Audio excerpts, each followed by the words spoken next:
নমস্কার, আমি রিয়া বিশ্বাস। আজ আমার নিবেদন কবি সুকুমার রায়ের জীবনের হিসাব। বিদ্যে বোঝাই বাবু মশাই, চড়ি শখের বোটে, মাঝিরে কন বলতে পারিস সূর্যি কেন ওঠে, চাঁদটা কেন বাড়ে কমে, জোয়ার কেন আসে। বৃদ্ধ মাঝি অবাক হয়ে ফেল ফেলিয়ে হাসে। বাবু বলেন, সারা জনম মরলি রে তুই খাটি, জ্ঞান বিনা তোর জীবনটা যে চারি আনাই মাটি।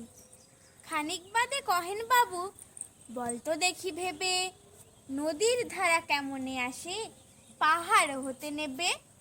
বলতো কেন লবণ পোড়া সাগর ভরা পানি।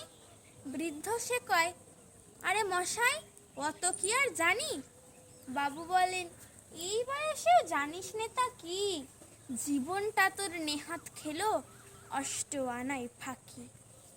আবার ভেবে কহেন বাবু, বলতো ওরে বুড়ো, কেন এমন নীল দেখা যায় আকাশের ওই চূড়ো।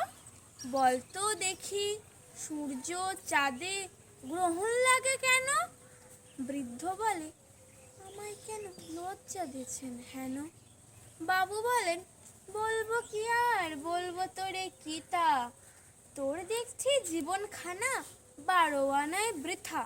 খানিক বাদে ঝড় উঠেছে, ঢেউ উঠেছে ফুলে, বাবু দেখেন নৌকোখানি ডুবলো বুঝি দুলে।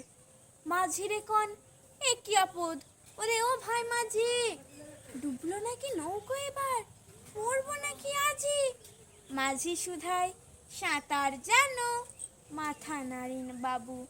মূর্খ মাঝি বলে, মশাই এখন কেন কাবু, বাঁচলে শেষে আমার কথা হিসেব করো পিছে, তোমার দেখে জীবনখানা 16 আনায় মিছে। নমস্কার।